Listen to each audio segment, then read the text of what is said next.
Sorry, I just had a night meme. A what? A night meme, something you swear you're never gonna do again, but then it works its way into your subconscious, so it keeps popping up. Don't you mean nightmare? No. That's yet to come.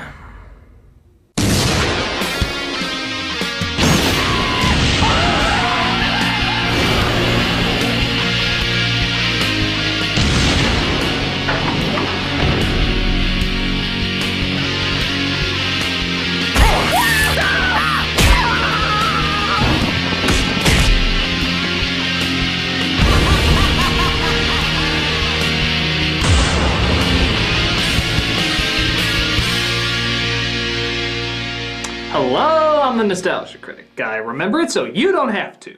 Once upon a time, there was an awesome movie called Jurassic Park. Then it gave birth to a shitty sequel called The Lost World. I don't think so. And then that gave birth to The Lost Cause, Jurassic Park 3.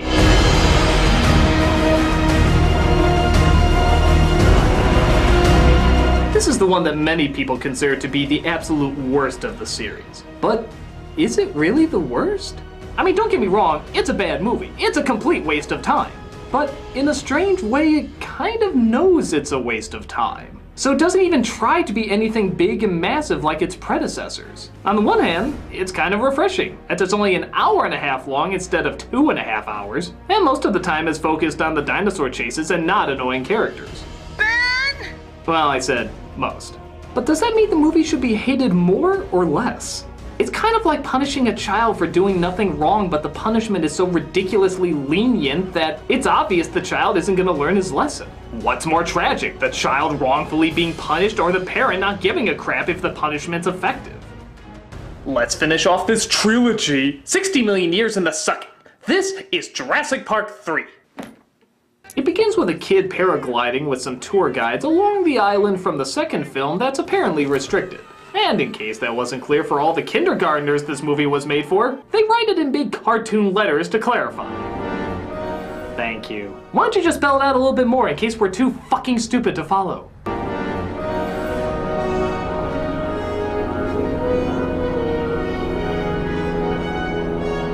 So, yeah, the movie's pretty much emphasizing you'd have to be a goddamn idiot to go here, so we see some goddamn idiots who decide to go here. Make sure you get as close as you can! But not too close, eh? You don't want to be eaten!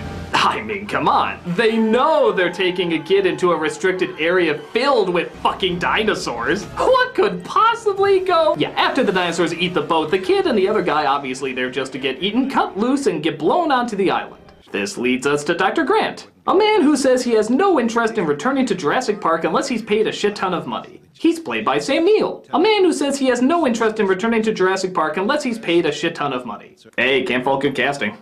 My editor thinks he's a paleontologist. That's good. Hey, Mark! We see what absolutely nobody wanted to see. Dr. Grant and Dr. Sattler completely split up as she decided to have a family with someone else. Oh yeah. You nailed that one, movie. That's exactly what everybody was hoping was going to happen by the end of the first film. Just like Tommy Lee Jones splitting up with his wife in Men in Black 2, or the orphanage being shut down in Blues Brothers 2000, or all the supporting characters being killed in Alien 3. You made one of the most likable elements in the previous film mean completely nothing. Why don't you just write a big sign at the ending of the first movie saying, "You don't like this. You don't want to see this go anywhere. Do not focus on the heartwarming moment we're intentionally focusing on." Bullshit. So you know Mark's been working for the State Department now. Yeah, what do you do, Mark? Yes, what do you do aside from pumping out children for my baby-obsessed former girlfriend? So what are you working on now? Raptors, mostly. My favorite. The even stranger thing is, they still have chemistry. When they talk, I want to see them together. I want to see them figure out dinosaur shit. We found what looks like a very sophisticated resonating chamber. Wait a second. So we were right. I mean, they had the ability to vocalize. But nope. His girlfriend in this movie is replaced by this guy, Billy, played by Castor Troy's brother from Face Off. And this time, instead of focusing on swapping faces, he's focusing on swapping raptor voices. As, get this, they recreate a raptor's vocal chamber, so they can flawlessly recreate a raptor's call. Listen to this.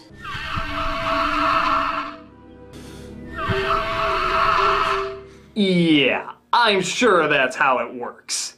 Hey look, I have the vocal chambers of Keanu Reeves. Whoa. Bogus.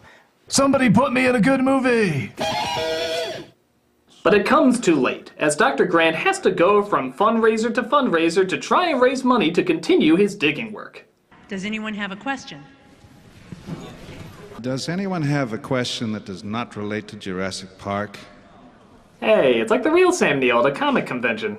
Isn't all this conjecture kind of moot? Once the UN in Costa Rica and everyone decides how to handle that second island. What John Hammond did at Jurassic Park is create genetically engineered theme park monsters. You wouldn't want to get onto Isla Sorna and study them if you had the chance?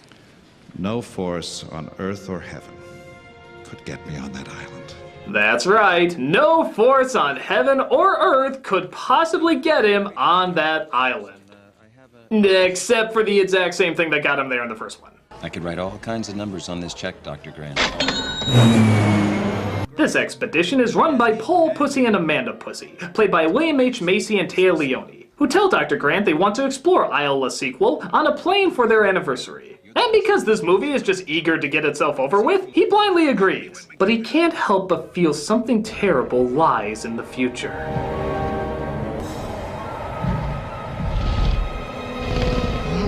Alan.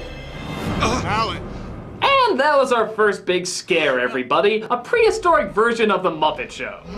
Alan. Fucking fail. I'm sorry, I don't care at what strategic point you put it or in what area you have it pop out, there is no way a dinosaur saying Alan is ever going to be scary. Alan. No, I told you, it's not gonna work. Alan. No, I told you, it's not happening. Alan. That's it, I'm out of here. Alan. You piss off! Hey, Critic, I've got this pain in my stomach. Could you check it out? Yeah, sure. Alan. Damn it! Will you get lost? Alan. Hello? Hello, is this Nostalgia Critic? Yeah? This is the St. Joseph Hospital. I regret to inform you that your mother has just passed away. What? Yes, she died last night peacefully in her sleep. God, I didn't know she was sick. She wanted to keep it from you. She knew how busy you were and didn't want to interrupt your work. Sweet Jesus. She fought hard. She put up a good fight. But in the end, there's simply nothing we can do. I'm sorry, son. What? Did she leave any final words? As a matter of fact, she did. Well, what were they? It was one single solitary word. Well, what was it, please? All right. Are you listening? Yeah. Are you listening? Yeah. Are you listening? Yeah. Are you listening? Yeah. All right. Here is her final word. Alan. I hate this dare! I got it, forgotten. And if you look down below, you'll see the leftover animation from The Land Before Time 6. Oh, I mean, don't they look real? Wow. We have a landing strip up ahead. You want me to put it down? What do you mean set it down? You can't land here. What are you talking about? However, when they look for a place to land, Dr. Grant urges them not to, but gets knocked out.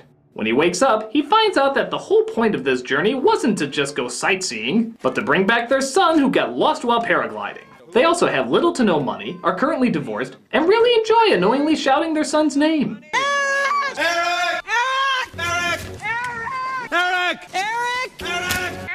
Eric! Eric! Eric! Do you think this island is the police office from Home Alone? I don't think you can just randomly find someone by shouting across the room. Will you tell your wife to stop making that noise? That is a very, very bad idea. Dr. Grant said that's a bad idea. What's a bad idea? What was that? George of the Jungle, what do you think?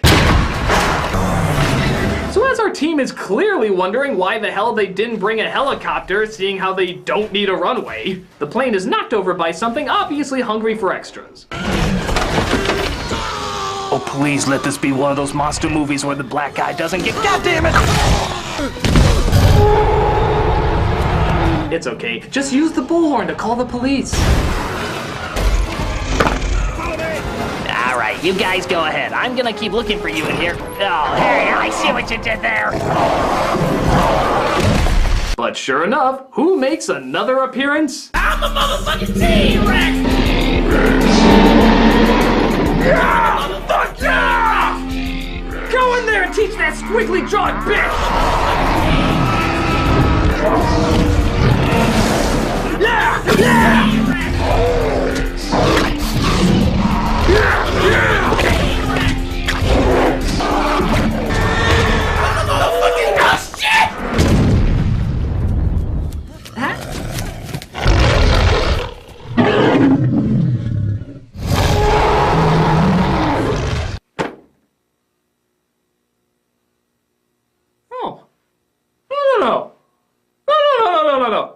Happen. That didn't just happen.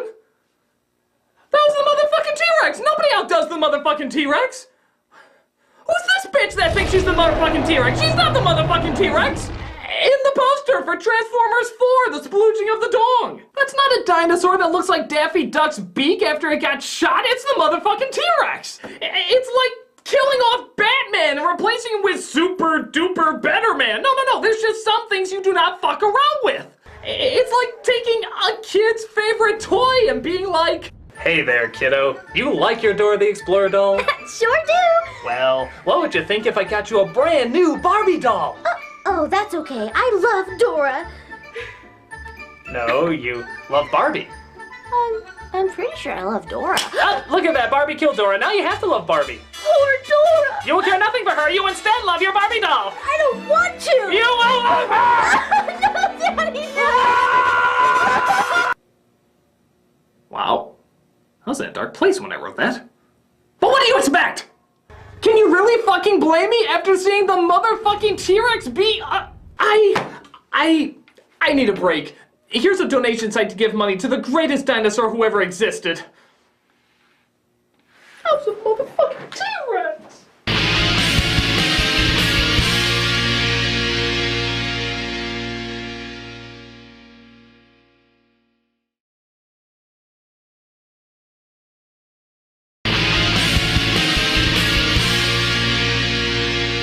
So after the T-Rex is killed by the Who Cares-osaurus, Dr. Grant lets out his frustration on Mr. and Mrs. Pussy.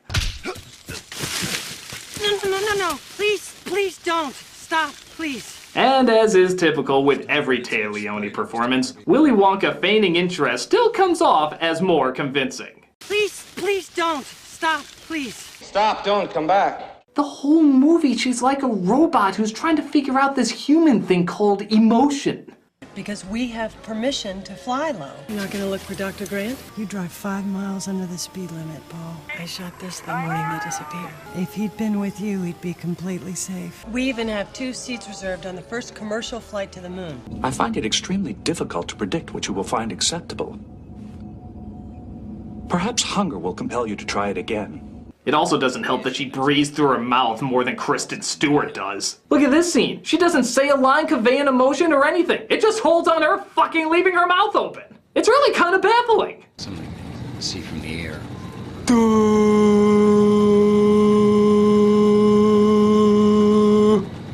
By a pretty big fucking amount of luck, they find the kid's parachute as well as Ben, the guy who was paragliding with him. Or at least what's left of him.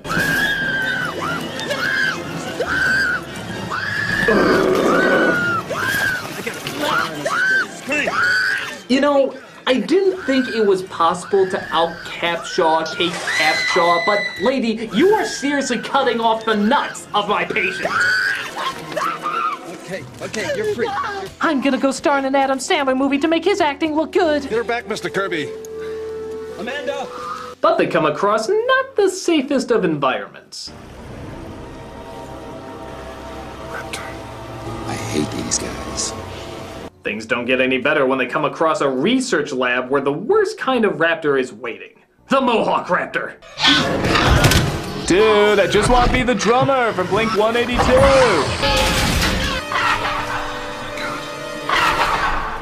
He's calling for help. I'm intrigued by this thing I said I'd never be intrigued by in the opening. So the raptors let out the call of Darth Vader with mucus buildup, as everyone gets to safety except Grant.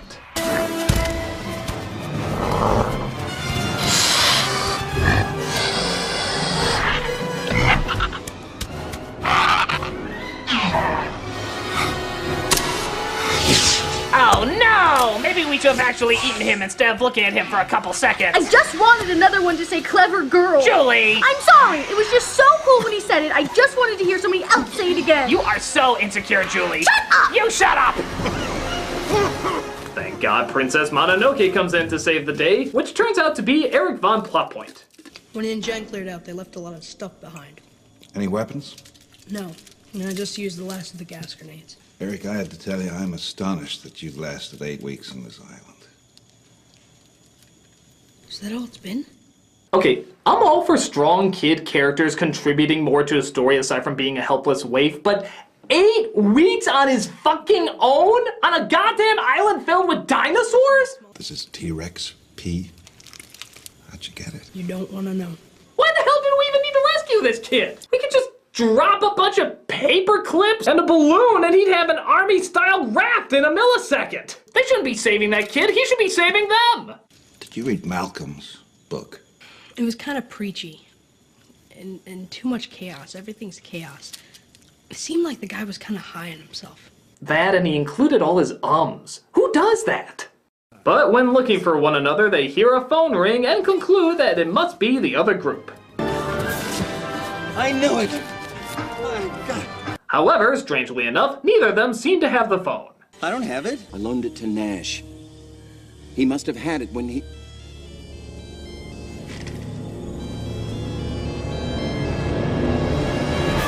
You have a voicemail.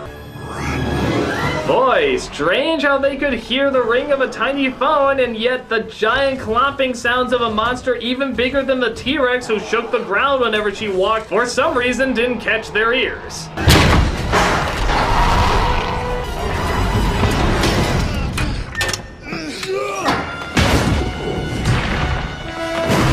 Yes, obviously, if she could crash through a giant spike-filled gate, surely a small steel door would be too much for her. I'm sure she shares in the same pain as the aliens from Science. But we do discover why the raptors have been pursuing them as long as they were. Billy, a fucking expert on dinosaurs, thought stealing a few eggs wouldn't piss them off at all. I took them on an impulse. I thought they'd be worth a fortune, enough to fund the dig site another 10 more years. But I did it with the best intentions. Some of the worst things imaginable have been done with the best intentions. Just look at every Academy Awards show. So he decides there's only one thing to do with the eggs.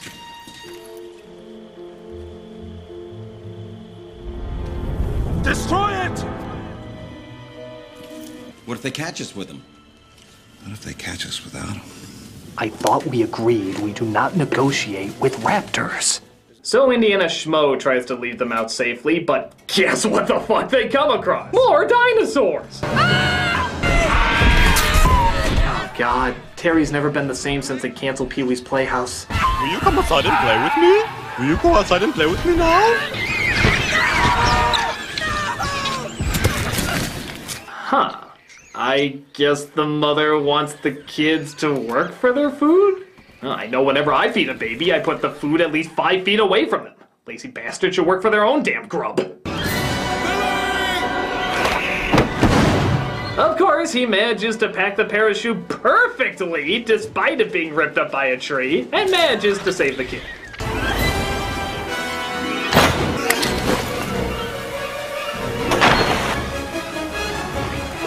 Terry, I told you not to play Acapulco Cliff Diver in the playhouse! Terry, what's the matter with you? That's the fish's water! But sadly, it seems like he's not able to save himself.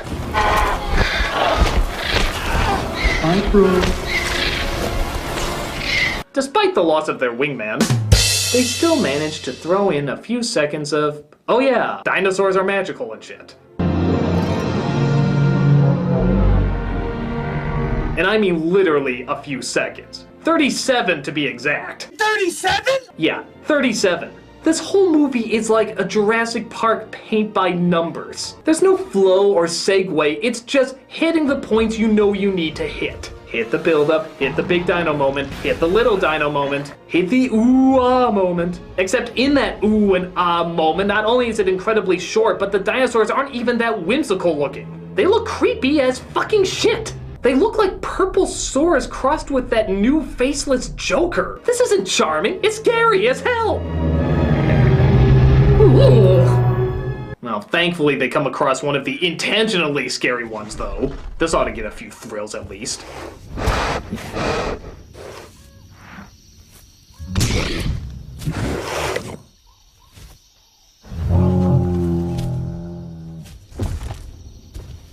Okay, I think I figured out the problem here. All the dinosaurs that are supposed to be really threatening are either laughably useless or distractingly cute, and all the dinosaurs are supposed to be harmless or terrifyingly frightening or horrendously hideous. I think someone in the design department got a few notes backwards. Oh, it's time to paint and number obligatory rain scene with monster in it, as Flintstoneosaurus attacks yet again. What is this dinosaur's deal with these guys? It's not like there isn't bigger game to chase. Hell, the fucking T-Rex probably would have fed her for a month. So why does she keep going after them? Maybe to dinosaurs, all people look like running middle fingers. Hey, it makes about as much sense as any other reason. But Grant finally manages to get the cell phone to work. So, who does he call? The police? The army? The navy? Okay. Hello? Take the phone to mommy now! Unfortunately, the kid gets distracted by the irony channel and they have to fight the dino off themselves. The river! Save me! Hello?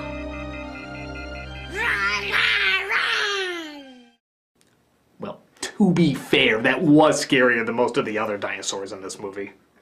But they managed to swim their way out just in time to paint and number action breakup dialogue. Oh, it doesn't matter what it is they talk about. It could be anything. Really, fucking anything. Just to make people think they're not watching anything but mindless action when clearly that's exactly what they're doing. Come on, just a solid minute of filler. Remember when we went fishing a couple of summers ago? I was putting the boat in the water and the trailer sank. The tow truck tried to pull us out and it got dragged in too. The truck driver wanted to knock my lights out. I miss fishing. Or 10 fucking seconds will apparently do too. Wow, that must have been like a record. Possibly the fastest pointless exchange ever in an action movie. But like I said, nobody cares about getting invested this time around. Just show us what toys you want us to buy and we'll be good. Ah, here we go.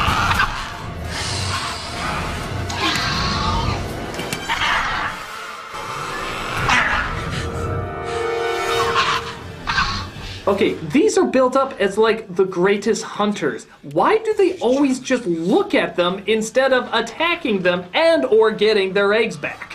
What is this, some kind of power trip for them? Well, what do we got here, Squiggy? Looks like a couple of dweebos that don't need their lunch money. Oh, it'd be a shame if something worse to happens to them. You said it, Squints.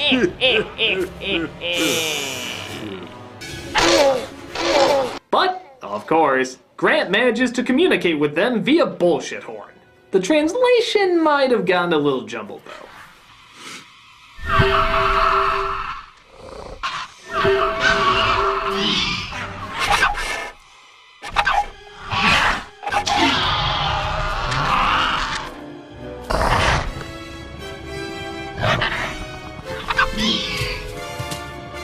They manage, of course, to get away and come across a scene from Lost? As it turns out, Sattler called the right people to save the day.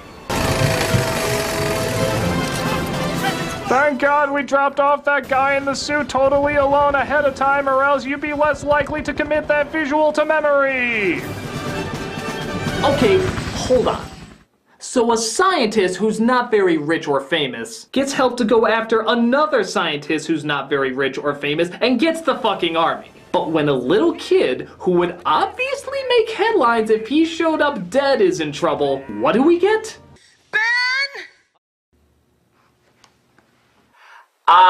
Bullshit! Bullshit! Even Billy seems to have somehow made it out okay. I don't know, if the movie doesn't care to explain it, why should we care to hear it? Until it seems the adventure is not quite over. What the hell is that? Dr. Grant, look! Where do you think they're going? I don't know, maybe just looking for new nesting grounds. It's a whole new world for them. Let's go home. Except for the fact that it is over. What the flying fuck was the point of that?